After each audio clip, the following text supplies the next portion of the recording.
કે આજથી લગભગ 13.5 અબજ વર્ષ પૂર્વે, ફરી યાદ અપાવું કારણ કે સમયનો માપદંડ આપણે જાણવો છે એટલા માટે, કે 13.5 અબજ વર્ષ પૂર્વે અણુ અને પરમાણુ ઉદ્ભવ્યા, ઉર્જા અને પદાર્થનું પણ સર્જન થયું. એટલે જેને આમ સાયન્સની ભાષામાં કહીએ આપણા તો પદાર્થ વિજ્ઞાન અને રસાયણ શાસ્ત્રની વાત જે છે.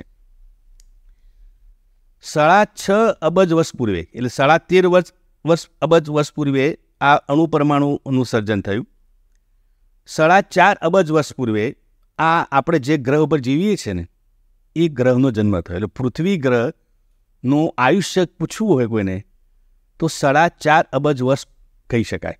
આ ઓથેન્ટિક છે, ઓન પેપર છે, ટેસ્ટેડ. અને આ ડોમિનની ભાષામાં કહીએ તો આ ડોમિન ઉપર છે, પબ્લિક ડોમિનની વાત છે. એટલે પૃથ્વીનું આયુષ્ય એ કેટલા વર્ષ અબજ વર્ષ છે? 4.5 અબજ વર્ષ પૂર્વે. 3 અરબ અને 80 કરોડ વર્ષ પૂર્વે એક જીવની ઉત્પત્તિ થઈ. જીવ સૃષ્ટિ જે છે જેને આપણે જીવશાસ્ત્ર કહીએ છીએ, એ જીવશાસ્ત્ર એટલે જીવોની ઉત્પત્તિ જો થઈ હોય તો 3 અરબ અને 80 કરોડ વર્ષ પૂર્વે. હવે થોડાક આપણે નીચે આવીએ, 60 લાખ વર્ષ, હવે અરબ પછી લાખમાં આવીએ છીએ આપણે. 60 લાખ વર્ષ પૂર્વે, આ બહુ ઇન્ટરેસ્ટિંગ છે, આપણા એટલે મનુષ્યના અને ચિમ્પાન્જીની સહિયારી દાદીનો જન્મ થયો. એટલે આપણા માસ્ય હોય ને, એટલે ઘણા લોકો કહે વાનરમાંથી માનવ, એટલે આપણા જો માસ્ય ભાઈ હોય ને ચિમ્પાન્જી, ઉરાંગુટાંગ પણ નહીં, ગોરીલા પણ નહીં, એટલે 60 લાખ વર્ષ પૂર્વે સહિયારી દાદીનો જન્મ થયો.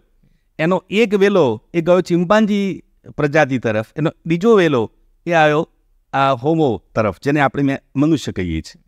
એ ઉત્પત્તિ થઈ 60 લાખ વર્ષ પૂર્વે. 25 લાખ વર્ષ પૂર્વે આફ્રિકાની અંદર હોમોજીનસ નામની પ્રજાતિ જન્મી. હોમોજીનસ, આ હોમોજીનસ બહુ ઇન્ટરેસ્ટિંગ છે, જે આપણું ઉદ્ભવ સ્થાન છે. આપણે બધા જે મનુષ્ય સમાજનો એકચ્યુઅલ ઉદ્ભવ જે થયો ને એ 25 લાખ વર્ષ પૂર્વે, અને એનું જે બેઝ જે છે ને આ હોમોજીનસ છે. 20 લાખ વર્ષ પૂર્વે આ હોમોજેનસ જે છે એ દક્ષિણ આફ્રિકામાંથી યુરોશિયા તરફ ફંટાણ થયું અને અલગ અલગ પ્રજાતિઓ એનો ઉદ્ભવ થયો. એટલે 20 લાખ વર્ષમાં અલગ અલગ વિશ્વમાં જુદી જુદી પ્રજાતિઓ જે છે એ ક્યાંથી ફેલાઈ? આ આફ્રિકામાંથી. કોઈ યુરોશિયા તરફ ગયું. આ 20 લાખ વર્ષની વાત છે. આપણે માણસની જુદી જુદી પ્રજાતિની વાત. યસ, હું તમને એ કઈ પ્રજાતિ એનું પણ આગળ વાત કરું. આ મારે તમને તરીકે એવું છે કે આપણે કયા મેન માહિતી પસાર થયા છે, ટાઈમ સ્પાન કયો છે. 20 લાખમાંથી મેં કહ્યું યુરોશિયા તરફ ગયા. આપણે વધારે ટાઈમમાં નથી, જો 5 લાખમાં આવે એટલે તમને થશે કે આ તો સાહેબ 20 લાખથી શરૂ કર્યું, ક્યારે આપણે હજારોમાં આવી. ઝડપી આપણે વાત કરી. 5 લાખ વર્ષ પૂર્વે હોમોથિયેન્ડર નામની એક પ્રજાતિ જન્મી. હોમોથિયેન્ડર. 3 લાખ વર્ષ પૂર્વે આ જે કંઈ હોમો ઇરેક્ટ્સ, હોમોથિયેન્ડર, હોમોસેપિયન્સ, એ બધી માનવ જાતિઓએ અગ્નિનો ઉપયોગ શરૂ કર્યો. એટલે આ જગતમાં અગ્નિની વાત જ્યારે આવે છે, અગ્નિની શોધ, એનો ઇતિહાસ કેટલો છે અગ્નિનો? 3 લાખ વર્ષ પૂર્વે. 2 લાખ વર્ષ પૂર્વે આ જેને આપણે હોમોસેપિયન્સ, જેની વાત આપણે આ વિચાર કેન્દ્રમાં છે આજનો, એ હોમોસેપિયન્સ પ્રજાતિ જન્મી. તો જન્મી, પણ એ આફ્રિકા છોડીને બીજા પ્રદેશો તરફ ભંડાણ કર્યું. નાવ નેક્સ્ટ 45,000 વર્ષ. હવે આપણે થોડાક પાછળ ઓર નીચે આવીએ. 45,000 વર્ષ પૂર્વે આ હોમોસેપિયન્સ એ ઓસ્ટ્રેલિયામાં મંડાણ કરે, સ્થાયી થઈ. 30,000 વર્ષ પૂર્વે આ હોમોથિયેન્ડર જે છે એ લુપ્ત પામી. કારણ કે કેટલી બધી મનુષ્ય જાતિઓ જન્મી અને લુપ્ત થઈ, એનો પણ વાત આપણે આગળ ડીપમાં કરીશું, કઈ રીતે લુપ્ત પામી. 13,000 વર્ષ પૂર્વે એ હોમોથિયેન્ડરમાંથી બીજી જે આવી હતી હોમો ફ્લોરેન્સિસ, જેને ઠીંગડા મનુષ્ય કહેતા આપણે, એ આની હાઇટ 3 ફૂટ અને વજન 25 કિલો. આપણે જ્યારે ગુજરાતી પાઠ ભણતા ઠીંગણા માણસ તો આખું સરસ પાઠ આવતો. એ ઠીંગણા માણસો આપણે ત્યાં હતા, જેને હોમો ફ્લોરેન્સિસ કહેતા હતા. એ હોમો ફ્લોરેન્સિસ એ 13,000 વર્ષ પૂર્વે લુપ્ત થઈ ગઈ જાતિ. 12,000 વર્ષ પૂર્વે હોમોસેપિયન્સે અમેરિકામાં વસવાટ કર્યો. 45,000 વર્ષ પૂર્વે ઓસ્ટ્રેલિયા અને 12,000 વર્ષ પૂર્વે આ હોમો સેપિયન્સ જુદી જુદી સફર કરતાં કરતાં એ અમેરિકામાં એનો કહેવાય કે એનો લેન્ડિંગ જ્યાં અંગ્રેજીમાં કહીએ તો સ્થાયી થયો. 12,000 વર્ષ પૂર્વે આપણે ત્યાં કૃષિની શરૂઆત થઈ. ખેતીનો જે કૃષિ ક્રાંતિ કહીએ છીએ રેવોલ્યુશન, એ 12,000 વર્ષ પૂર્વે થઈ. નાવ 500 વર્ષ પૂર્વે આપણે ત્યાં વૈજ્ઞાનિક ક્રાંતિ થઈ. 200 વર્ષ પૂર્વે આપણે ત્યાં ઔદ્યોગિક ક્રાંતિ થઈ. આજે જે પૃથ્વી પર આપણે જીવીએ છીએ એ હોમોસેપિયન્સ પૃથ્વીથી ઉપરવટ જઈને ચંદ્ર અને અન્ય પ્રકારના ગ્રહોની મંડાણ કરી રહ્યો છે. આજની વાત કરું છું. અને આવતીકાલે જેની વાત જે છે કે હોમોસેપિયન્સ હવે એ આજના સંદર્ભમાં અપ્રસ્તુત બની રહ્યો છે. એ રિલેવન્ટ નથી, આજના જગતમાં તે રિલેવન્ટ નથી. તો એને લેટેસ્ટ વર્ઝન માટે હોમોડેયસ, એટલે આવતીકાલે એ હોમોસેપિયન્સ હોમોડેયસ બનવા તરફથી ગતિ કરી રહ્યો છે. તો આ આખી સેપિયન્સની આ મેં તમને ટાઈમલાઈન આપી દીધી કે આખું પુસ્તક એ ફ્રોમ વેર, ક્યાંથી આપણું પ્રારંભ થયો અને ક્યાંથી ક્યાં આપણે પસાર કરતાં અંતિમ મોડ ઉપર ક્યાં છે. એટલે છેલ્લો જે સેપિયન્સનો છેલ્લો પડાવ જે છે ને એ ક્યાં ખોલે છે હોમોડેયસમાં, કે વોટ નેક્સ્ટ. એ વોટ નેક્સ્ટનો આન્સર આપણને એની સેકન્ડ બુક જે છે એમાં મળે છે. એટલે આ સેપિયન્સનું આખું આ મૂળ આશય આ છે. વાહ, એટલું બધું છે ને સર, મને લાગતું નથી એક કલાકમાં આપણે બતાવી શકશું. આપણે શરૂઆતથી શરૂ કરીએ. ઇંગ્લિશમાં એક ટર્મિનોલોજી યુઝ થાય છે, મેમલ્સ. મેમલ્સ એટલે કે એવા જીવો કે જે ઈંડું ના આપે, સીધા બાળકને જન્મ આપે. તો મેમલ્સની સ્પીશીઝ તો ઘણી બધી હતી. તો કેમ ચિમ્પાન્ઝી અને માનવના જે પૂર્વજો હતા એરિયા જ ઇવોલ્વ થયા, એરિયા જ ઇમોશનલી અને ઇન્ટેલિજન્સ સાથે એરિયા ઇવોલ્વ થયા અને હાથીના પૂર્વજો ના થયા? એનું શું ડિસ્ક્રિપ્શન આપી? આ બહુ સરસ પ્રશ્ન કર્યો તમે. કે પેલી બે જેમને વાત કરી કે 25 લાખ પૂર્વે આપણે જે હોમો જીનસ, હવે એમાં એવું છે કે જીનસ બે પ્રકારના છે જેને આપણે પ્રજાતિ શબ્દ કહીએ છીએ. એક છે હોમોપેન્થોરા. હોમોપેન્થોરા એટલે સસ્તન પ્રાણીઓ, જેમ કે વાઘ, સિંહ, ચિત્તો, આ બધા હોમોપેન્થોરામાં આવે. અને બીજા પ્રકારના જે પ્રજાતિ છે એને હોમોજીનસ કહીએ છીએ.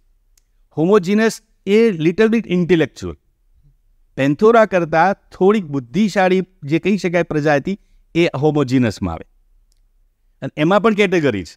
એમાં હમણાં મેં વાત કરી કે ગોરીલા છે, ઉરંગુટાંગ છે, ચિમ્પાન્જી છે, અને છેલ્લે આવે હોમોસેપિયન્સ. એટલે હોમોસેપિયન્સ એટલે એ છે કે હોમોજીનસ નામના જે પ્રજાતિ છે એની સાથે સંબંધ જેને બાંધ્યો એને હોમોસેપિયન્સ કહેવાય. પણ આ બધી પ્રજાતિ કરતાં સૌથી ઇન્ટેલેક્ચ્યુઅલ જો કોઈ હોય ને હોમોસેપિયન્સ છે.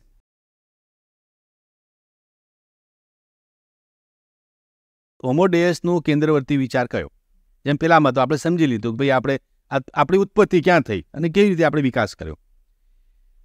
હોમોડેયસ છે ને એ હોમોસેપિયન્સનું લેટેસ્ટ વર્ઝન છે. આમ અત્યારે આપણે મોબાઈલની ભાષામાં કહીએ ને કે આમ પેલો આઈફોનનું ન્યૂ વર્ઝન કહેવાય કે દરેક તકનીકીનું અદ્યતન સ્વરૂપ બહાર પડે, ચાહે મોબાઈલ હોય કે ટેલિવિઝન હોય કે કોઈ પણ ભૌતિક સુવિધાના કોઈ પણ સાધનોમાં નવી નવી તકનીક આવતી જાય, નવા નવા ફીચર્સ વધતા જાય. આજે મોબાઈલમાં એવું છે કે આજે તમે 6 મહિના પહેલાં મોબાઈલ લઈ આવ્યા હો અને આજે એ મોબાઈલ તમને એમ થાય કે ના બીજો લઈ આવું. એમ તો ભાઈ 6 મહિના ને કશું એમાં કાંઈ નુકસાન થયું નથી, વાપરી શકાય હોય છતાં કેમ ના કે પણ એમાં એવું છે ને નવા ફીચર્સ આવ્યા છે. એટલે આકર્ષણ મોબાઈલનું એ નથી, મોબાઈલના ફીચર્સનું છે. એની ઉપયોગિતા તો છે જ, પણ એમાં આ પ્રકારના લક્ષણ ઉમેરાય. એટલે આપણે સાદી ભાષામાં કહીએ તો એમાં એના ઉપયોગો વધ્યા, અપડેટ્સ આવે મને. એટલે હોમોડેયસ છે ને એ આપણા મનુષ્યનું અપડેટેડ વર્ઝન છે. એટલે કેવી રીતે? એટલે એમાં કંઈ અલગ માનવી નથી. એમાં હું ને તમે બધા આવી જઈએ, આપણે આપણી જાતને પણ એમાં મૂકી શકીએ. હવે આપણે જાતને પણ પૂછી શકીએ આપણે આ ડેયસ છીએ કે સેપિયન્સ છે. અને દાખલા કે હું તમને ઉદાહરણ આપું ને કે અત્યારે એવું છે ને કે આપણે બે સિટીઝન બે ટાઈપના છે. પહેલાં એવું કહેવાતું કે એક વ્યક્તિ ગામડાની કહેવાતી અને એક વ્યક્તિ શહેરની કહેવાતી. આપણે કે ગામડીઓ છે, આપણે ગામડામાં રહેતા આવેલા અને કોઈ શહેરમાંથી આપણને આમ થોડાક સમય માટે આમ થોડુંક જુદું લાગે કે હું શહેરમાંથી આવે છે. એટલે એમની રહન સહન જોઈએ ને એમનું બોલવું અને આપણને ગમે, આમ બેસી જ રહીએ, જોયા જ કરીએ. શહેર, હા, શહેરમાંથી કોઈ આવેલા આપણે કણિક તો એમને જોયા કરીએ. એમનું બધું રહનસહન આપણને પાછું પ્રેરિત કરતું જાય કે આવું આવું બનાય, આવું આવું ખવાય, આવું કરાય. એટલે એક સમય આવો હતો. હવે કોઈ પૂછે કે હવે એની શું સ્થિતિ છે, તો હવે તો શું છે કે સિટીઝનનો કોન્સેપ્ટ જ હતો. હવે નેટિઝન શબ્દ આવ્યો છે. હવે સિટીઝન શબ્દ એ સીમિત થઈ ગયો છે. જ્યારથી આપણે પેલી નવી અવધારણા શરૂ કરી ગ્લોબલ વિલેજની, ગ્લોબલ વિલેજ થયું ને એટલે સિટીઝન આઉટ અને નેટિઝન ઇન. ડિજિટલી હવે આપણે બધા છે ને ડિજિટલ યુગમાં જીવીએ છીએ. એટલે હું ડિજિટલી નેટિવ છું કે હું ઇમિગ્રન્ટ છું, આ તમારે નક્કી કરવાનું. ખ્યાલ આવ્યો કે ગઈકાલે હું અભણ હતો ને ભણેલો હતો. હવે જુઓ, ભણવું અને અભણ હવે તો એ મર્યાદા જ નથી. હવે કોઈને એવું કહેવાય છે જ નહીં. ગઈકાલે તું કહેતા હતા કે ભાઈ નથી ભણેલો, હવે શું કહીએ છીએ? ઓછું ભણેલો છે. નથી ભણેલી વાત તો નીકળી ગઈ, સર્વ શિક્ષા અભિયાન બધું આવી ગયું. ગઈકાલે કોઈ ઓછું ભણેલું હતું, નહોતું ભણેલું તો ચાલી જતું. હવે તો વાત જ ઇન્સલ્ટિંગ લાગે. હવે કોઈ કહે ભાઈ આનું નથી ભણેલું એટલે આપણને હવે તો સારું ક્વોલિટી એજ્યુકેશનની વાત ચાલે છે. એજ્યુકેશન કરવું પણ કેવું ગુણવત્તાલક્ષી શિક્ષણ, સાદું શિક્ષણ નહીં ચાલે. કારણ કે શિક્ષણ એ તમારી આજીવિકા અને તમારા બ્રેડ બટર માટે અનિવાર્ય છે. તો શિક્ષણ તમારે એવું લેવું પડશે કે જે તમને સેલ્ફ સ્ટેન્ડિંગ, તમારા જીવનમાં ઉપયોગી બને. એવા પ્રકારના શિક્ષણની જરૂર છે. ચીલાચાલુ કે એ પ્રકારના શિક્ષણની તો વિસાત જ નથી રહે, એનું કોઈ મૂલ્ય જ નથી. એ તો દુનિયા એ પ્રકારની માંગ કરે છે જે એની દુનિયા છે.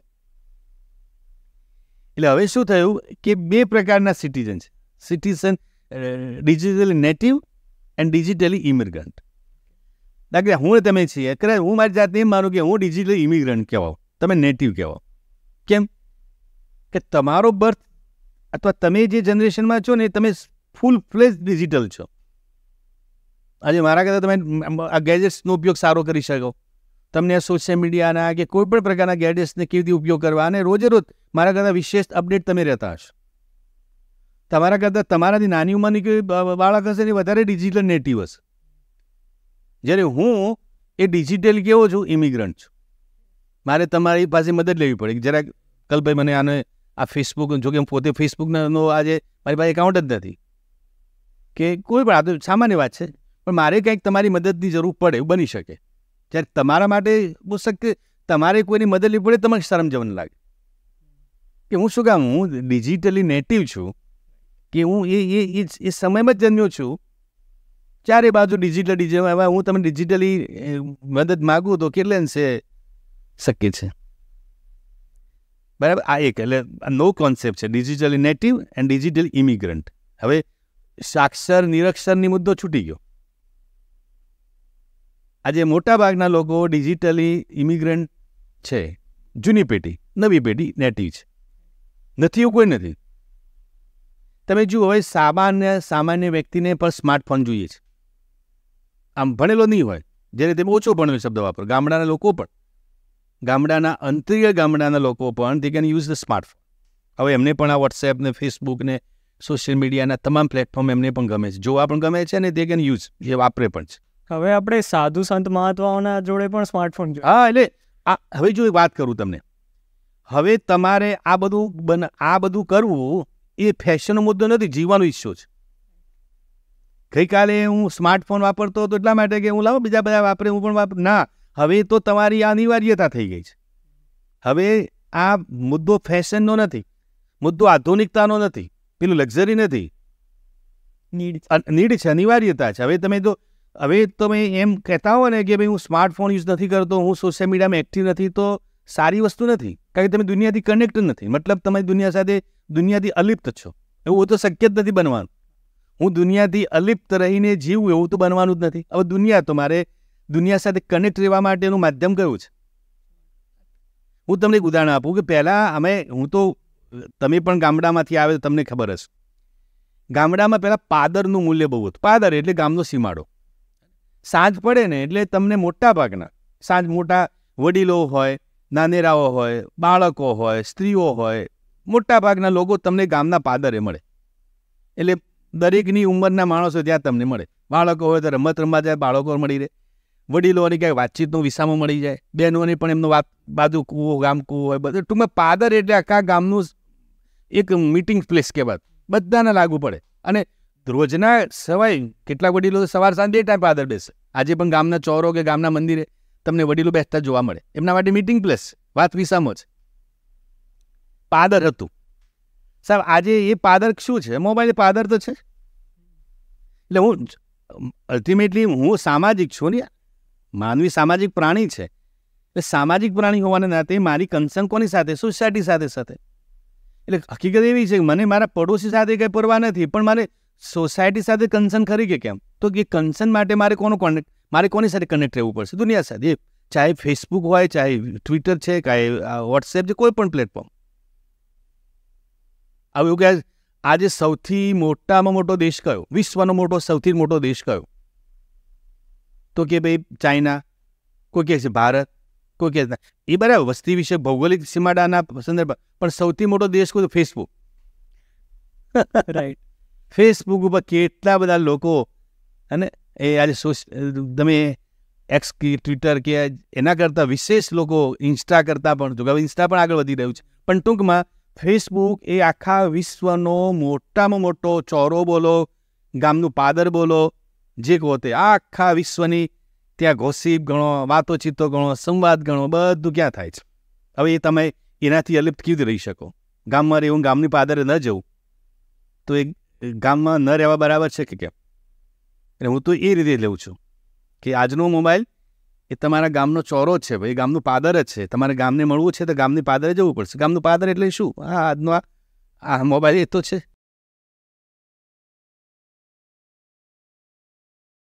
હરારી એ શું ધર્મની વ્યાખ્યા કરી છે, અથવા કયા ધર્મની વાત કરી છે, એ બહુ આ રસપ્રદ છે જાણવામાં. એમને જે નવો ધર્મ સમજાયો છે આપણને, એ ટેકનો રિલિજન શબ્દ વાપર્યો છે. ઓકે, કે હવેનો જે ધર્મ જે છે એનું નામ આપ્યું છે ટેકનો રિલિજન.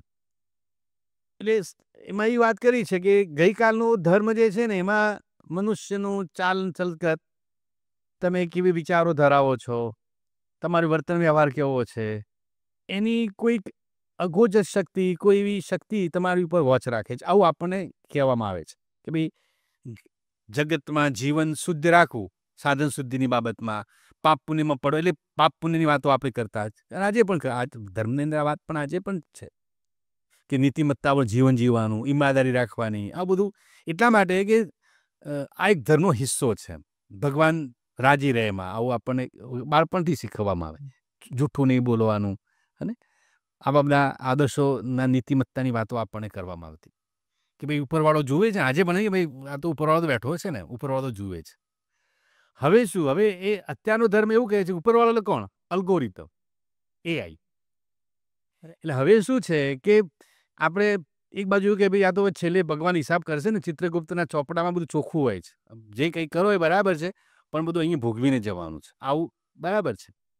તો આજે સ્થિતિ એવી છે કે તમારે જ્યાં ઉપયોગ કરો ટાઈમનો, પણ AIને ખબર છે. એટલે આપણે બધા આમ ભલે આપણો જે દિવસના, હું કહેવું કે તમારો સ્ક્રીન ટાઈમ કેટલો, હવે આપણે પેલું એ રીતે નથી કહેતા કે તમે કેટલા કલાક મોબાઈલ વાપરો છો, કેટલા કલાક ઇન્ટરનેટ યુઝ કરો છો, કેટલા GB યુઝ કરો છો, આવું નથી પૂછતા. હવે નવો ટર્મ કયો આવ્યો છે? અને ઇન્ટરવ્યૂમાં આજે તો ઘણીવાર ઇન્ટરવ્યૂમાં કેન્ડિડેટને પૂછે છે કે ભાઈ તમારો સ્ક્રીન ટાઈમ શું? એટલે આપણે પૂછે કે સ્ક્રીન ટાઈમ શું? એટલે એ લોકો એ પૂછે કે તમે દિવસમાં આ બધા પ્લેટફોર્મ પર કેટલા કલાક આપો છો? એમ 2 કલાક, 3 કલાક, 4 કલાક, એમ એવરેજ. એક વચ્ચે એક એવરેજ આવી હતી આપણા દેશની, કે આપણા દેશના યુવાનોની એવરેજ સ્ક્રીન ટાઈમ કેટલી છે? 4.5 થી 5 કલાક.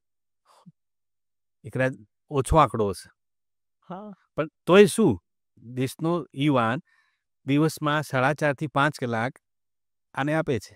કોને આપે? સ્ક્રીનને. એ પછી મોબાઈલની સ્ક્રીન હોય, લેપટોપની હોય કે ટેલિવિઝનની હોય. એમાંથી કેટલું પ્રોડક્ટિવ હોય એ તો આખો મુદ્દો અલગ છે. હા, હવે એનામાં કામનું કેટલું શીખે છે તો જુદો છે. પણ પેલી વાત ના કરી કે ભાઈ હવે એક જરૂરિયાત બની ગઈ છે. આ જે છે ને, પેલું સમાજે વિકાસ કર્યો, અને વિકાસમાં વેક્યુમ ઊભું થાય. આ વેક્યુમ આવી ગયું. ઇતિહાસ છે ને ક્યારે ખાલી નથી રહેતો. ઇતિહાસમાં ગઈકાલે ભૂખમરો હતો, શિકારી અવસ્થા હતી, આ તો તમે આપણો ઇતિહાસ તમે જુઓ, ઇતિહાસ ક્યાંય ઇતિહાસમાં કોઈ કાલખંડ એવો નથી કે જેમાં કોઈ ખાલી જગ્યા હોય. પહેલાં આપણે આગળ સેપિયન્સમાં અમે શું બોલ્યા કે ભાઈ મનુષ્ય પાસે કંઈ જીવન જીવવાની કોઈ વ્યવસ્થા નહોતી, ભટકતું જીવન જીવતો હતો, અને રહેવાની કોઈ વ્યવસ્થા નહોતી, ભૂખમરો હતો. આવું બધું આપણે કહેતા ખેતી તરફ આવ્યા, ખેતીમાંથી ઔદ્યોગિક ક્રાંતિમાં આવ્યા, વૈજ્ઞાનિક ક્રાંતિમાં આવ્યા, એમ કરતાં આગળ વધ્યા. છેલ્લે આપણે ક્યાં પહોંચ્યા કે ભાઈ એ બધો એટલો બધો વિકાસ કર્યો, પછી એની પાસે કેટલો બધો ટાઈમ રહ્યો કે શું કરું, વેક્યુમ ઊભું થયું. એ વેક્યુમ ઊભું થયું એટલે એ વેક્યુમમાં કોણ આવી ગયું? તો આ મીડિયા. આજે તમે જુઓ, આજે તમે સતત કામમાં હશો ને, કોઈ કામમાં, તો તમને કોઈ ગેજેટ યાદ નહીં આવે. મોબાઈલ શું, કોઈ પણ વસ્તુ અથવા કોઈ અતિ આનંદની કોઈ પળ હશે ને તમારા માટે, પરિવાર સાથે એમાં બેઠા હશો કે કોઈ મનગમતા કોઈ એવી એક્ટિવિટી સાથે ઉત્પ્રોત હશો ને, તમે મોબાઈલને સ્પર્શવાનું પણ યાદ નહીં આવે. જેવા તમે સેજ હળવા થયા ને, તુરંત તમને યાદ આવશે કે લાવો ને મોબાઈલમાં જઈ આવું.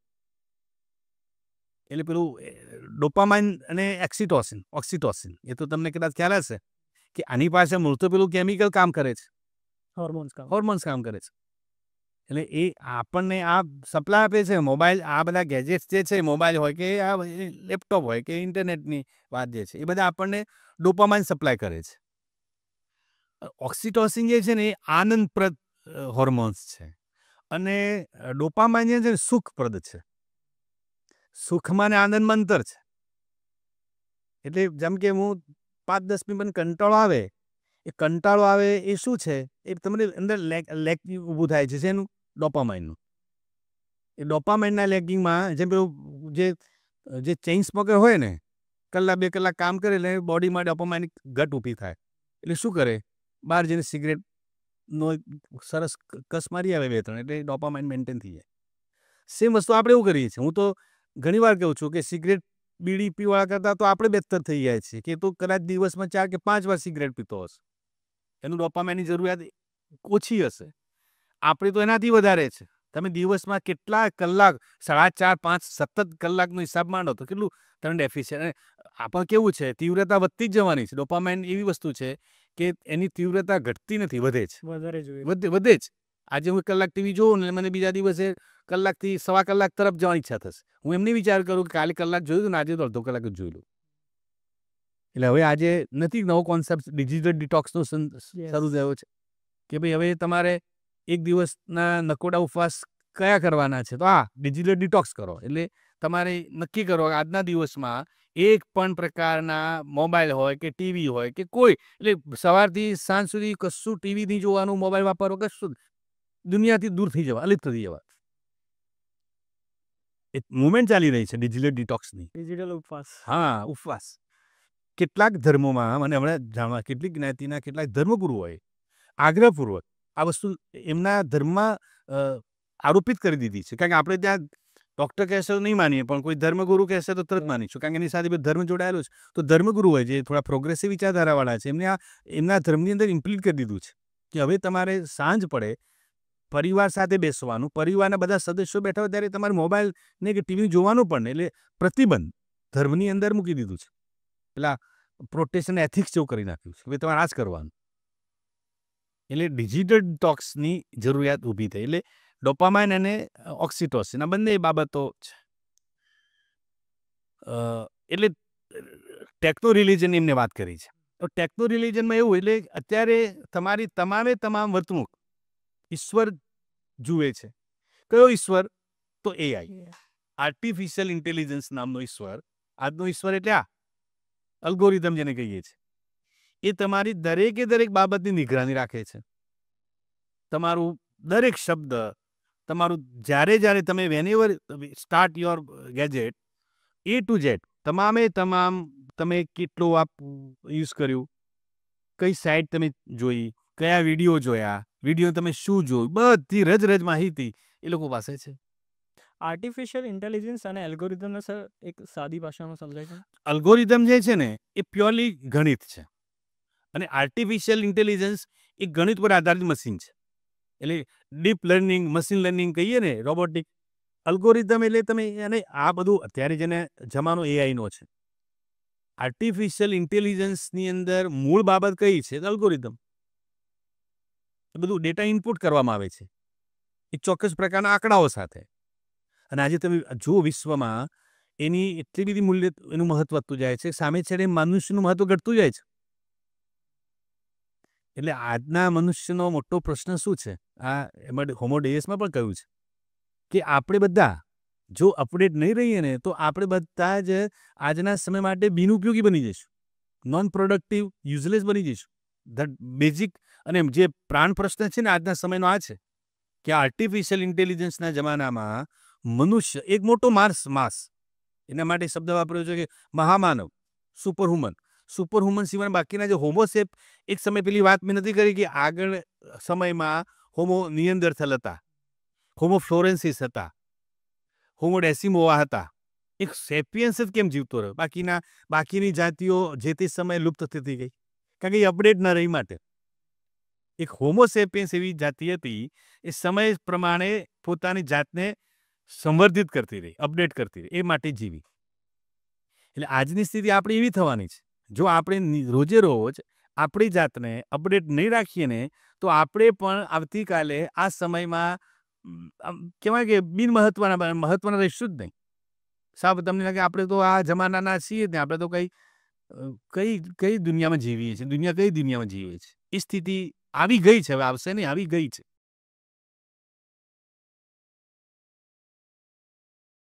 વિશ્વનું પ્રથમ રેસિડેન્શિયલ યુનિવર્સિટી કોઈ હોય ને તો આ નાલંદા. પેલી બધી હશે પણ રેસિડેન્શિયલ યુનિવર્સિટી કે જ્યાં વિદ્યાર્થી એ પરિસરમાં એ કેમ્પસમાં રહીને ભણે એવી કોઈ યુનિવર્સિટી ઊભી થઈ હોય ને તો નાલંદા. એટલે હું કહું છું નાલંદા માટે આપણે આપણા ભારતીય સમાજને ગૌરવ લેવા જેવી ઘટના છે. અને વિદ્યાર્થીઓની સ્ટ્રેન્થ જાણી તમને નવાઈ લાગશે. એ સમયે નાલંદા આ યુનિવર્સિટીની અંદર 10,000થી વધુ વિદ્યાર્થીઓ અભ્યાસ કરતા.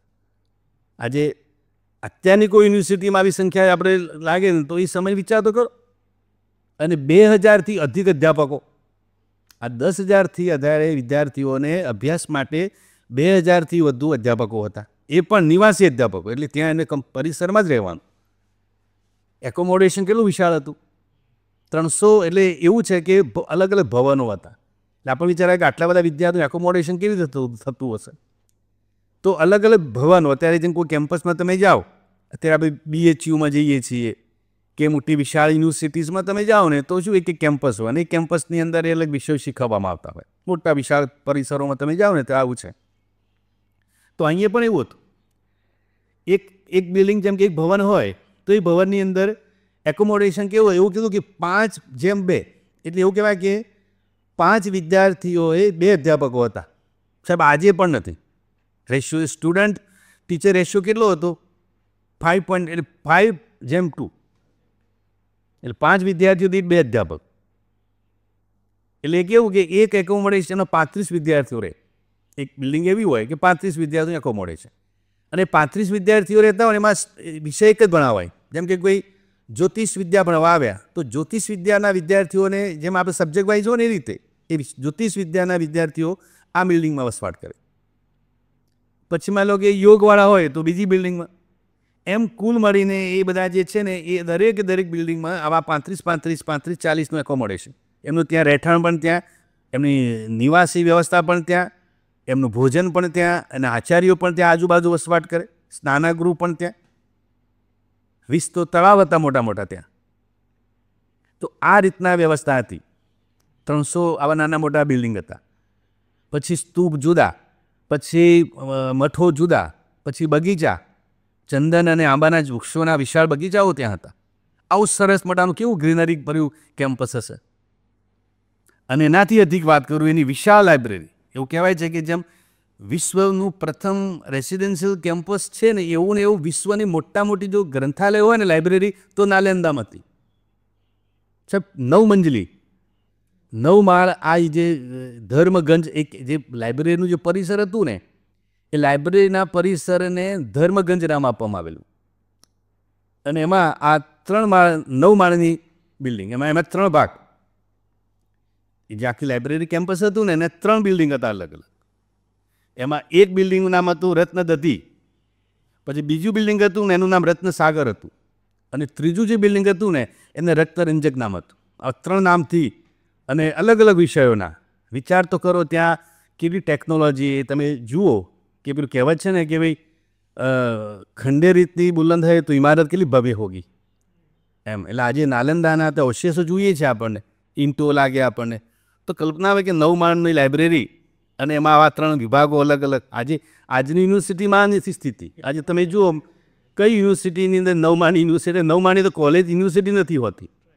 ત્યારે આ એ સમય 9 માળની ભલે જે વ્યવસ્થા હશે પણ ટૂંકમાં 9 માળની, કોઈક 7 કહે છે, કોઈ 9 કહે છે, પણ 7 હોય તો શું?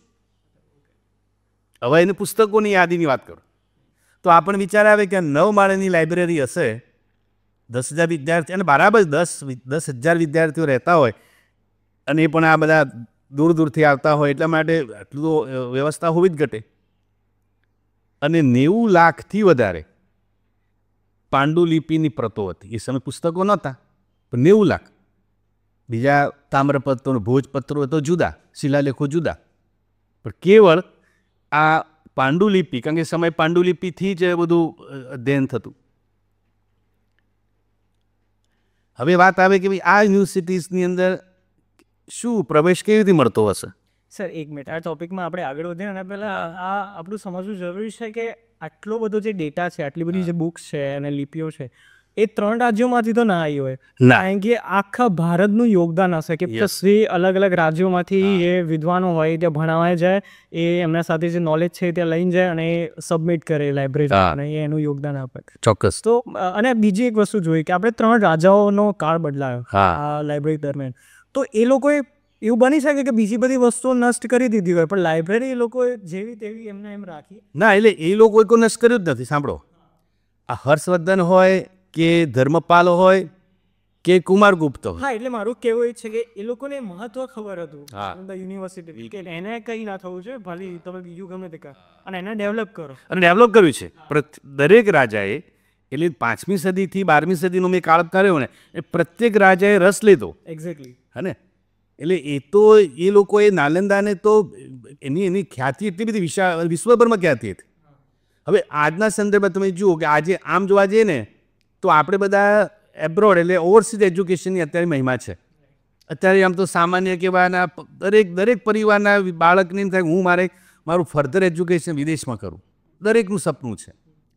સાહેબ, આ આપણને વધુ ગૌરવપ્રદ વાત એ છે કે એ સમયે માલે હું 5મી થી 12મી સદીના કાર્યકાળની વાત કરું છું, એ સમયે ભારતના વિદ્યાર્થીઓ તો ખરા, અલગ અલગ દેશોના વિદ્યાર્થીઓ આપણે અભ્યાસ કરવા આવતા. એટલે ઓવરસીઝ તો કોન્સેપ્ટ આપણે લઈ આવે.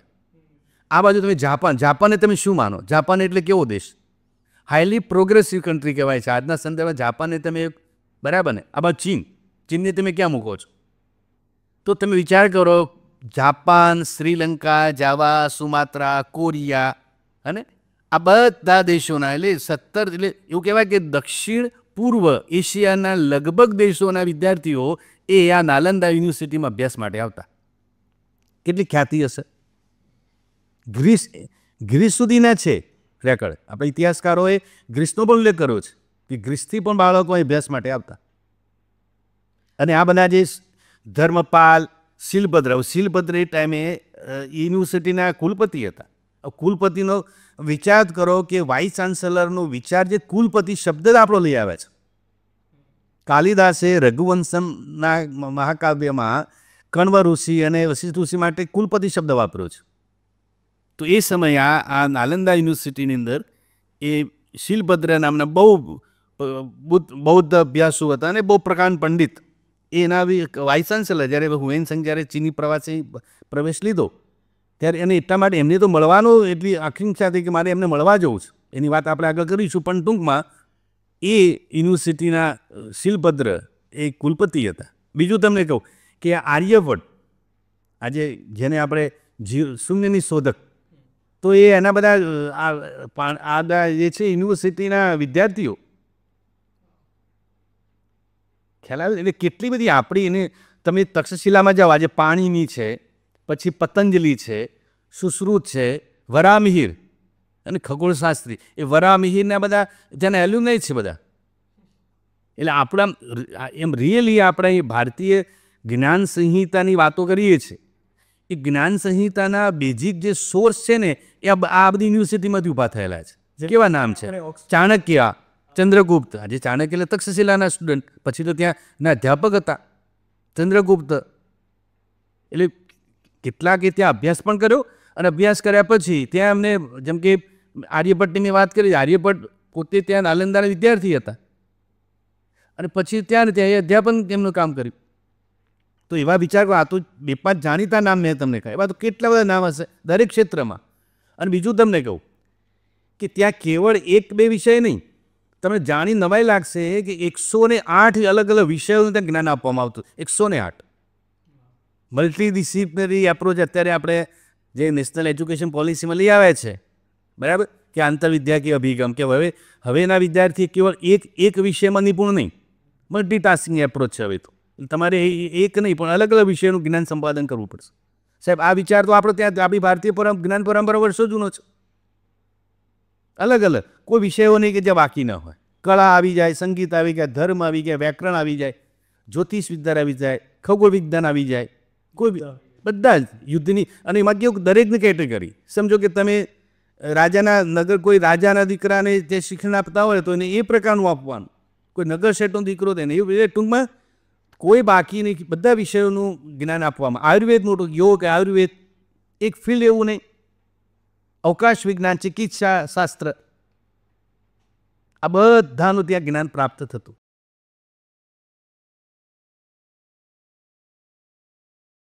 ભીલો એટલે આ જેને આપણે ગિરિજનો, આદિવાસી અને વનવાસી લોકો કહીએ. એટલે એ સમયે તો કેવું ચાલતા જવાનું હોય. એટલે માળવાથી આગળનો પ્રદેશ આવે ને ત્યાં બધા ભીલ જાતિએ વસવાટ કરે. એટલે એવું કહેવાય કે માળવા કોઈ આવે તો એ વચ્ચે આ ભીલ આવે તેને લૂંટી લે. હવે એ પછી આ જ્યારે અહલ્યાબાઈને એ બધું સંભાળ્યું ત્યારે ફરિયાદ આવી કે ભાઈ આપણે આ માળવાના આ વિસ્તાર જે છે ત્યાં ભીલોની બહુ મોટી ફરિયાદ આવે છે કે જે કોઈ વ્યક્તિ આ મુસાફર આવે જાય છે એને એની પાસે જે વજે લૂંટી લે છે. એટલે અહલ્યાબાઈ એમને બોલાવે, એમના જે હોય સેનાપતિ કે એના નેતાઓને, બોલો ભાઈ તમારી ફરિયાદ છે, તમે શું કામ આ બધું કરો છો? એટલે પેલા બિચારા તો શું વનવાસ, એમને તો કંઈ બીજું હોય નહીં. એટલે એમને કહ્યું કે અમારી પાસે કંઈ છે નહીં ખાવા પીવા, અમે જંગલમાં રહીએ છીએ. આ જંગલના અધિકારીઓ, જંગલનો કોઈ અધિકાર અમને મળ્યો નથી. જંગલનું ફળ ફૂલ બધું જે છે એ તો અમારે કંઈ લેવાનું નહીં. રહેવાનું જંગલમાં, ખાવાનું શું? અને અધિકારીઓ રંજાડ તો રહે જ છે અમારી ઉપર, કોઈ મારે જોડે એમને અલગ, અમારે પણ જીવવાનું કેવી રીતે? તો પછી અમે શું કરીએ? આવું કોઈ આવે છે અને એ લૂંટીને અમે જીવન જીવીએ, આથી વિશેષ કંઈ અમારી એ નથી. એટલે અહલ્યાબાઈએ એમને સાંભળે, વાત તો બરાબર હતી, અધિકારીઓને બોલાવ્યા અને એ દિવસથી કહ્યું કે ભાઈ હવે તમારે આ કામ નહીં કરવાનું, તમને જે પ્રશ્ન છે હવે તમારા જંગલના તમામ અધિકારો. સરકારે તો પછી આપણે શિડ્યુલ કાસ્ટ ને શિડ્યુલ ટાઈપ કરે ને, સ્પેશિયલ સ્ટેટસ ક્યારે આ બંધારણમાં આપ્યું? તો આ અહલ્યાબાઈ તો સમયથી અહલ્યાબાઈને સ્ટેટસ આપી દીધું, વિશેષ સ્ટેટસ, બરાબર. અગિયાર જંગલના તમારા અધિકારો, તમને ખેડવાનો અધિકાર. હવે એમને એક આ બધું તમારે કરવાનું, અને એના બદલામાં તમારે મને એક કોડી આપવાની, કર, ટેક્સ. એના માટે બિલ કોડી શબ્દ વપરાય છે કે તમને બધા અધિકારો આપ્યા, જંગલમાંથી માનો કે તમારું જે ઉત્પાદન હોય તમારે લેવાનું, એ તમારું આજીવિકાનું સાધન, ફરિયાદ નહીં આવી જોઈએ. અને એ નિમિત્તે તમારે કંઈક તો આપવું પડે ને અમને, તમારે અમને એક કોડી આપવાની. એટલે એને પછી બિલ કોડી શબ્દ કે બિલ કોડી એટલે ટેક્સ વન કાઇન્ડ ઓફ. અને બીજું એક જવાબદારી બહુ સરસ એને સોંપી, બીજું કે હવે આ બધું બરાબર, હવે જે કોઈ વ્યક્તિ આ જંગલમાંથી પસાર થાય એનું સંરક્ષણ અને રક્ષણ કરવાની જવાબદારી પણ તમારી. તમને તમને તમારા અધિકારો આપ્યા, તમે ફરિયાદ કરતા આપણી પાસે કોઈ કામ ધંધો નથી, આટલો બધો કામ ધંધો આપ્યો, અને એમ કરતાં પણ જો કોઈ આવી ઘટના બનશે તો પછી અમે એ જવાબદારી કોની? તમારી. મતલબ જે લોકો પહેલા લૂંટતા હતા એમને જ. હા, એટલે કે ભાઈ ચોરને તેમાં કંઈ ચોરી ના થવી જોઈએ. એટલે એ આખી વાત પતી ગઈ. એટલે ગિરિજનોનો પ્રશ્ન પછી તો બધા સ્વીકારી લીધું કે ના, આનાથી રૂડું છું, અમારે તો આ જ જોઈએ છે, અને હવે તમને સહયોગ કરીશું, કારણ કે રિસ્પેક્ટ મળી ને. હા, રિસ્પેક્ટ કરી, ગિરિજનોને રિસ્પેક્ટ મળી. એટલે અહલ્યાબાઈએ કેવળ આવા લોકોનું નહીં, આવા લોકોનું પણ કામ, એટલે ગિરિજનોનો પ્રશ્ન જે છે એ અમને આ રીતે સોલ્વ કર્યો. પછી બીજું તમને કહું, એક ભાગ તમે લો, સામાજિક, આર્થિક, સાંસ્કૃતિક, ધાર્મિક તમામ બાબતોમાં અહલ્યાબાઈની ભૂમિકા રહી છે. આ ગિરિજનોની વાત આવી. સમાજનો જે વિકર સેક્શન ક્લાસ જેને કહીએ છીએ આપણે, અને શોષિત, પીડિત, દમિત વર્ગ, એનું પણ કલ્યાણ એમને કર્યું છે. લોક કલ્યાણની, પ્રજા કલ્યાણ. એમને પુણ્યશ્લોક શું કામ કહેવામાં? પુણ્યશ્લોક લોકમાતા અહલ્યાબાઈ કહે છે. પુણ્ય શ્લોકનો મતલબ જ એ છે કે એવી કોઈ જગ્યા નથી જેમાં એમનું કામ ન હોય. એને માતા તો દરજ્જો લોકમાતા, હે ને, માતા દેવી. રાજસ્થાન આપણે મહારાષ્ટ્રમાં તો તમે જાઓ તો એમપીમાં દેવી, એમનું તો અહલ્યાબાઈ કોઈ બોલે જ નહીં, દેવી અહલ્યાબાઈ. બાઈમાં રિસ્પેક્ટ છે જ. મહારાષ્ટ્રમાં ને એમાં સ્ત્રીની પાસે બાઈ લાગે ને રિસ્પેક્ટ જ છે બાઈ. બાઈમાં જ રિસ્પેક્ટ, છતાં પણ દેવી અહલ્યાબાઈ, લોકમાતા, પુણ્ય શ્લોક અહલ્યાબાઈ કેવા કામ કર્યા હશે. એક સ્ત્રીને આટલું માન મળે. જે સમયે સ્ત્રીનું મૂલ્ય નહોતું સાહેબ, સ્ત્રીને એના સ્વાભિમાનને કોઈ લેવા દેવા જ નહીં કોઈને, એનું કોઈ અંતરાત્માને કે લેવા દેવા નહીં. એવા સમયમાં સ્ત્રી માટે આવું શબ્દ વિચાર કર્યો કે સ્ત્રીએ કેટલી બધી રાષ્ટ્ર કલ્યાણની વાતો કરી હશે અને કરી બતાવ્યું કામ એમને. એટલે વિધવાઓ, કારણ કે સતી થતી બરાબર, પણ કેટલીક બાળ વિધવાઓ પણ થતી અમુક વર્ગમાં. બને આ સતીઓનું પ્રમાણ રજપૂતમાં વધારે, બીજી જ્ઞાતિઓમાં હતું પણ ઓછું. હવે વિધવાઓ થાય એટલે એમનું કોણ? એટલે એ વાત પણ મેં અહલ્યાબાઈ કહ્યું છે, કોઈ વિધવા સ્ત્રી હોય એને પણ એમના રાજ દરબારમાંથી એક વિશેષ વ્યવસ્થા કરવામાં આવે. શક્ય હોય તો લગ્ન પણ, જો એવી કોઈ ચાન્સ થતા હોય, પ્રયત્નો વિધવાના લગ્ન થતા હોય તો લગ્ન થાય એમાં પણ પ્રયત્નો અહલ્યાબાઈ કરતા. આ બહુ મોટું પગલું. હા. પછી ગરીબ કોઈ સ્ત્રી હોય, ગરીબ પરિવાર હોય, તો એને રાજનો જે ટેક્સ એને નહીં ચૂકવવાનો.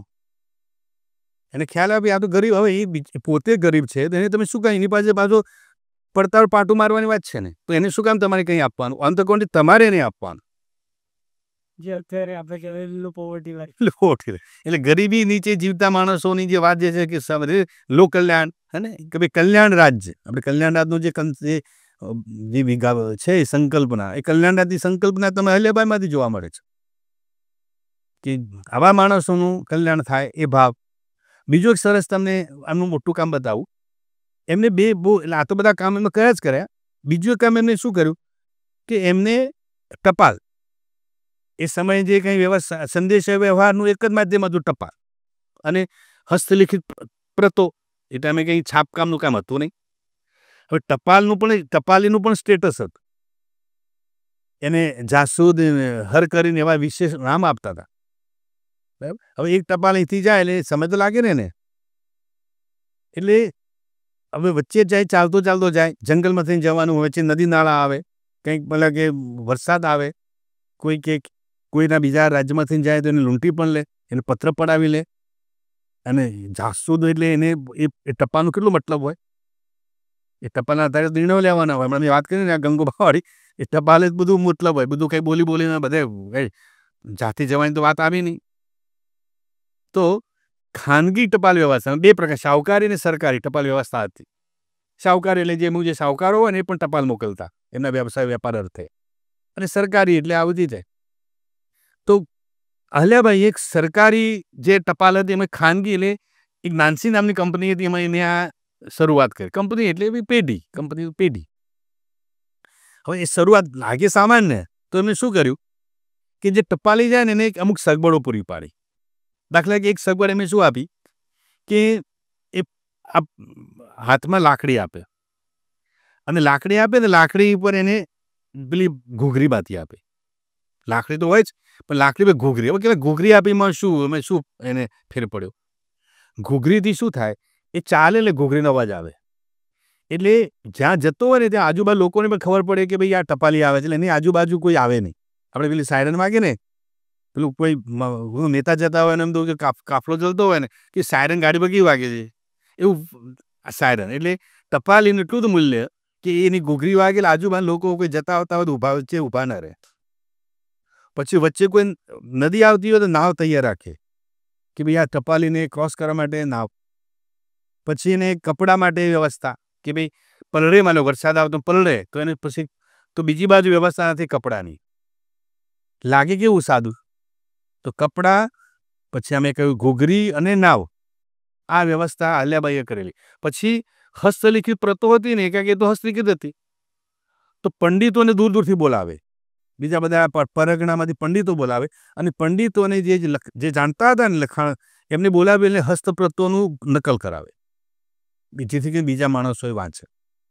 પછી આ માળવાના સ્ટેટમાં મિનિમમ ટેક્સ બીજા બધા પરગણાઓ, બીજા બધા રાજ્યો કરતાં અહલ્યાબાઈના રાજ્યમાં જે કર જે છે ને એ બહુ ઓછામાં ઓછો કર. એટલે એવું કહેવાય છે કે દૂર દૂરના અત્યારે કે બને સ્પેશિયલ ઇકોનોમિક ઝોન, તો એટલે ભાઈ એ સ્પેશિયલ ઇકોનોમિક ઝોન શરૂ કરાયેલો કે ભાઈ આ માળવામાં અને આ ઇન્દોરના રાજ્યમાં જે કોઈ વેપારીને બીજું શાંતિ, એવું નહીં કે માત્ર હિન્દુ રાષ્ટ્રની વાત નહીં, બધાને તમામ ધર્મના લોકોને ત્યાં યોગ્ય રીતે ન્યાય મળે. એવું કહેવાય છે કે નિઝામના રાજ્યમાંથી મુસ્લિમો અહીંયા આવતા હતા માળવામાં વેપારીઓ, અને ટીપુ સુલતાનના રાજમાંથી બ્રાહ્મણો અહીંયા માળવામાં આવેલા, અને બધા દૂર દૂરથી વેપાર, સતારાથી કોઈ આવે ને કોઈથી બધા વેપારીઓ વેપાર કરવા માટે માળવામાં આવે. ખબર છે કે અહીંયા આપણને બધું સબ સલામત છે. પછી ગોચરની જમીનો હોય એટલે એને એ પણ મોટું કામ કર્યું કે જે પડતર જમીન હોય ને, પડતર જમીનમાં એમને શું કર્યું, ઘાસ સારું ઉગાડવાનું, અને જેને આપણે જે ઢોર ઢાકર હોય એને ચારવા માટે એ તો એમાં ઘાસ ઉગાડે, અને એ પડતર જમીનમાં જે ઘાસ ઉગે ને એમાં બધા પ્રાણીઓને ચારવાના. પછી જંગલમાં જે પ્રાણી પશુઓ હોય, એટલે કેવળ ગાયોની ચિંતા નથી કરી, પ્રાણીઓ બધા પશુ પક્ષીઓની પણ. જંગલમાં જે પ્રાણીઓ રહેતા હોય એમના માટે કૂવા બનાવવાના, પેલા હવાડા બનાવવાના, નાળા બનાવવાના, નદીમાંથી પાળા બાંધવાના, જેથી કરીને પ્રાણીઓને પણ પાણી પીવું હોય એ કરી શકે. પછી પક્ષીઓ માટે ચબૂતરા બનાવેલા.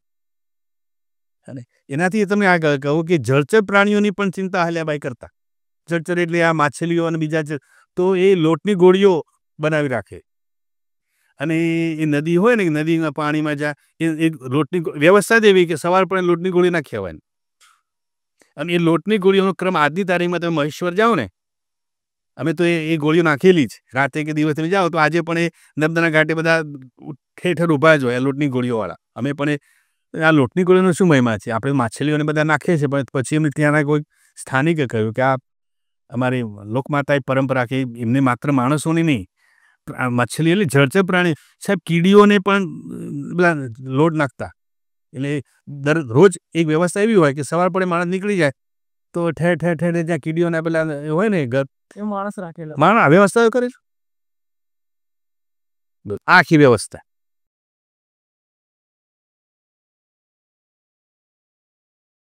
વાત એવી છે કે બે મિત્રો, આ પણ એક સંશોધન યાત્રા જ છે. ઇકીગાઈ જે છે ને પુસ્તક તો છે જ, પણ સંશોધન યાત્રા પણ છે. એક મિત્ર સ્પેનમાં રહે છે અને બીજો મિત્ર જે છે જાપાનના ટોક્યોમાં રહે છે. એક હેક્ટર ગ્રોસિયા નામનું મિત્ર જે સ્પેનમાં રહે છે, અને બીજો મિત્ર છે ફ્રાન્સિસ મિરાલેસ. આ બે મિત્રો બંને આમ સંપર્કમાં ખરા, પણ સીધા સંપર્કમાં નહીં. વિચારો બધાના બંનેના સેમ. એક સમય બની એક સાથે મળી ગયા જાપાનમાં, અને બંને વિચાર કર્યો કે આપણે આ જે વિચારો એકબીજા કરતા શેરિંગ કરતા હવે કંઈક આગળ વધીએ, એમાં શું કરી શકાય. તો પછી વિચાર કર્યો કે આ એક જાપાનમાં એક ઓકિનાવા નામનો ટાપુ, હવે અહીંથી આપણો ઇકીગાઈનો પ્રારંભ થાય છે. જાપાન, દક્ષિણ જાપાનનો એક પ્રદેશ છે, ટાપુ છે ઓકિનાવા, જેની કુલ આબાદી 1.5-2 લાખની કુલ આબાદી છે. અને એમાં એક ગામ છે ઓગીમી નામનું, જેની વસ્તી 3200-3300ની છે. આ ઓગીમી ગામને વિશ્વનું સૌથી, જેને કહેવાય કે ઇકીગાઈ ગામડું તરીકે ઓળખાય છે. એટલે શાશ્વત ગામ, અને શબ્દ શાશ્વત ગામ, સુખી ગામ, સંપન્ન ગામ, ખુશી, આ બધા અલગ અલગ પ્રકાર એની ઉપમાઓ આપેલી છે. પણ આ ઓગીમી જે ગામ જે છે ને એ આવું વયોવૃદ્ધ ગામ કહેવાય. એમ કે સૌથી વધુ ઉંમરવાળા લોકો રહેતા હોય તો કહેવાય ઓગીમીમાં. એવું કહેવાય છે કે 100માંથી આખા આ જે ઓકિનાવા ટાપુ જે છે ને, એ ઓકિનાવા ટાપુમાં 100માંથી 24 લોકો એવા છે કે જે સતાયુ છે, 100 વર્ષ ઉપર જીવન જીવતા, કોઈ 117 હોય, કોઈ 118 વર્ષ. આ નવાઈ લાગે તમને? એ બધા યાત્રામાં એવું કહે ભાઈ, એક એ લોકોને મોવાઈ નામનું એક જૂથ મિત્ર સમૂહ કહેવાય, મોવાઈ. તો કે એમાં સૌથી નાની વયનો કેટલા હતા ખબર ને? સૌથી નાની વયને 87 વર્ષ. એ સૌથી નાની વયનો જે મિત્ર હતો એની ઉંમર પૂછી આ લોકોએ તો કે 87 વર્ષ તો સૌથી નાનો, મોટી ઉંમરનો તો કે 118 વર્ષ. આવા વડીલો, એટલે મૂળ વસ્તુ એવી છે કે વયોવૃદ્ધ લોકો, જેને આપણે સતાયુ કહીએ છીએ, એવા લોકોનો ટાપુ. આ લોકોએ એના વિશે સાંભળ્યું તો ખરું, પણ ગયા નહોતા. એટલે બંને વિચાર આવ્યો કે ભાઈ આપણે ત્યાં જવું જોઈએ. અને આ બધું આપણે વાંચેલું બરાબર છે, પણ એકચ્યુઅલી ત્યાં લોકોને મળવું જોઈએ, એમના વિશે જાણવું જોઈએ, અને આપણે કંઈ પુસ્તક લખીશું ને તો બીજા લોકોને પણ પ્રેરણા મળશે કે સુખી, સાર્થક અને લાંબુ જીવન જીવવું હોય તો એની ટિપ્સ શું છે, એવી કઈ રસમ છે, એવી કઈ જીવનશૈલી જીવાય કે જેથી કરીને આ વસ્તુ વધે. આ ભાવ સાથે આ બંને મિત્રો ત્યાં પહોંચી ગયા ઓગીનાવાટા.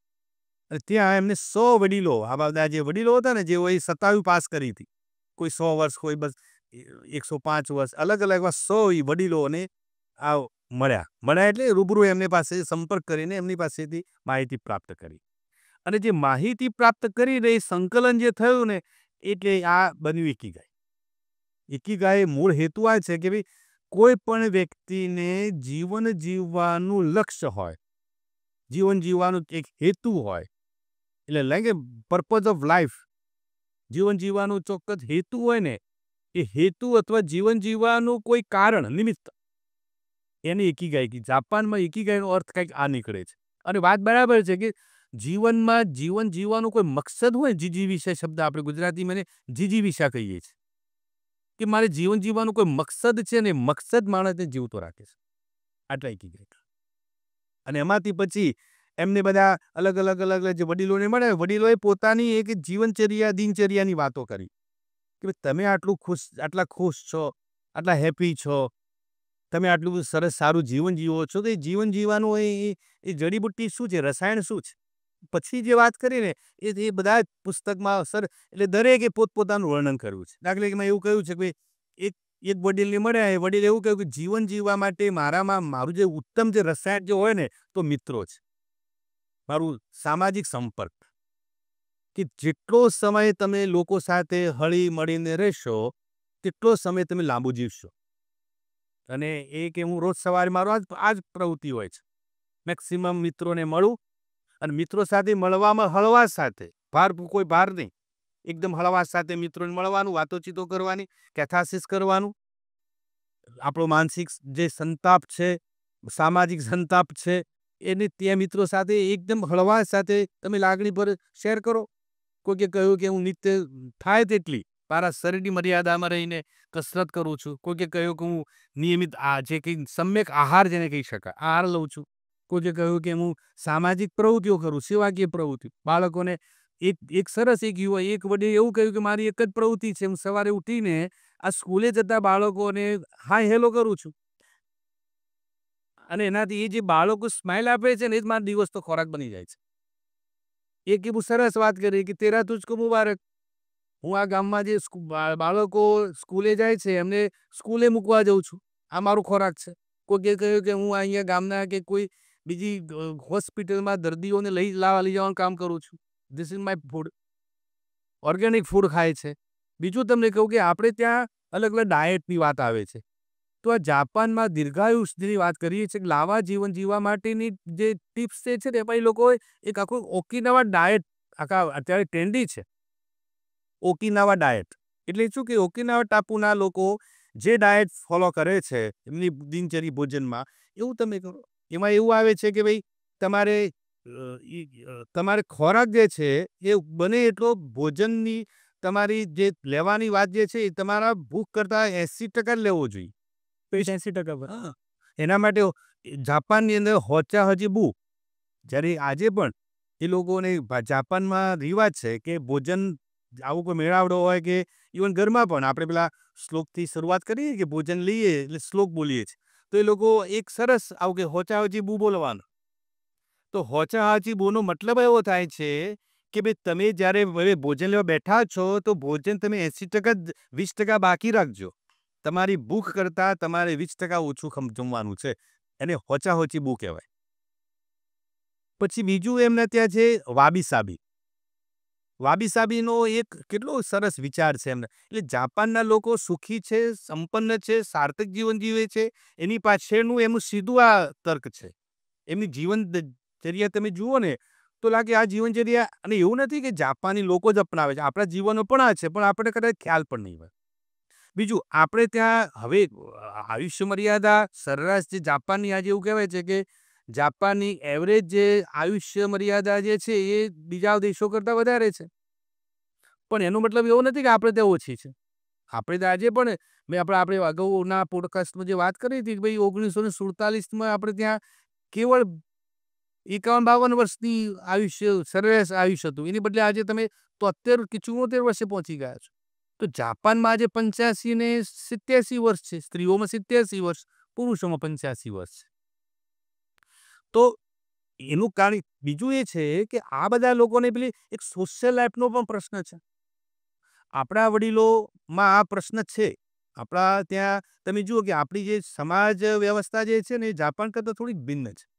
બીજું તમને એક ઉદાહરણ આપું કે જાપાનની અંદર આજે પ્રશ્ન શું છે? અલ્પવસ્તીનો.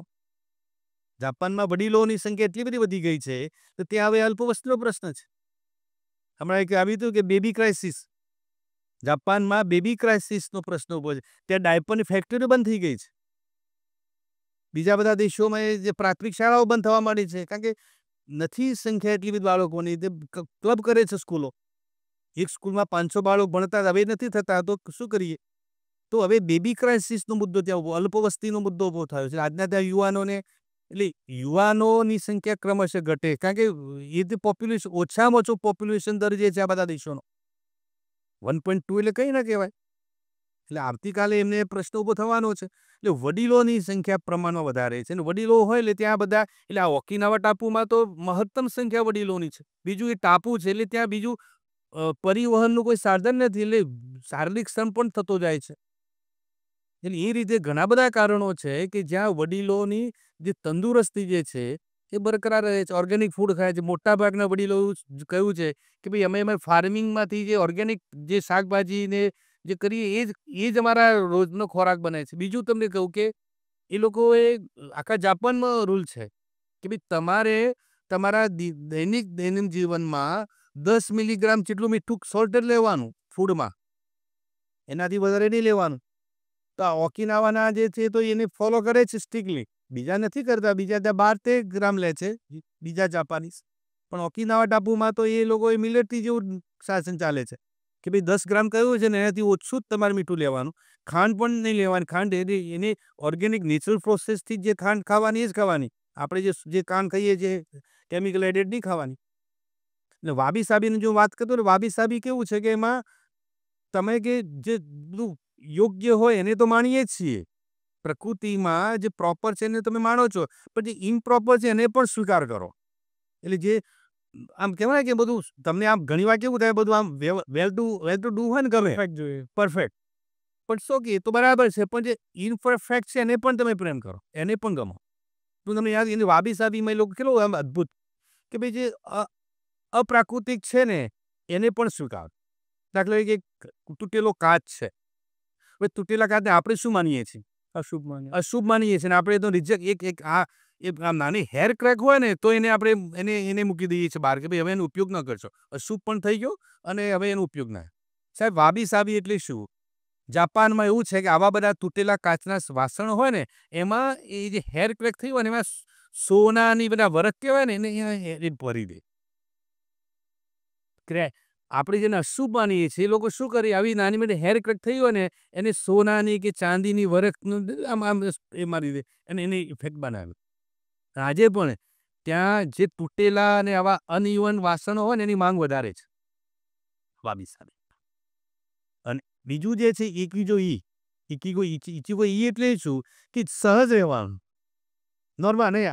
આજનો સમય આજની ઘડી તે રળિયામણી આનો એ ઈરાદો છે કે આજનો સમય છે નહીં આપણે લીવ ઇન વર્ક પ્રેઝન્ટ ક્ષણમે જીવો. રજનીશ કહે છે ક્ષણમે જીવો. કાલની વાત કાલે. તો એ ઇચિગો ઈનો એ જે મૂળ વિચાર આ છે કે ભાઈ જે આજનો દિન જે છે ને કુદરતે આપ્યો છે ને ભરપૂર માણો અને કોઈ ભાર વિના જે કંઈ છે પ્રકૃતિને સહજ સ્વીકારીને ચાલો. આ બધા તમે જુઓ. પછી મોવાઈની મેં વાત કરી. મોવાઈ એટલે શું છે કે ભાઈ તમારા આવા મિત્રો તમારી જે જીવન રસમાં તમને તરબોળ કરી શકતા હોય, તમારો રસ ઊંચી એક હોય એવા મિત્રોનું સમૂહ એટલે મોવાઈ. અને તમારી શું કરે કેર કરે છે તમારા સુખ દુઃખના સાથી. તો એ આ ઓગીમી ગામમાં અને આખા ઓશનિક ટાપુની અંદર આવા તો અલગ અલગ મોવાઈ છે કે જે બધા મિત્રો મળે, એકબીજાની કેર લે. જો આ બધું હોય, તમારી સોશિયલ સિક્યુરિટી હોય, સોશિયલ ફેબ્રિકેશન હોય, તો સાહેબ પછી જીવન જીવવાની મજા પણ કેટલી આવે. એટલે એ રીતે આખું એ ઇકિગાઈ જે છે ને, એ આના પર આધારિત છે.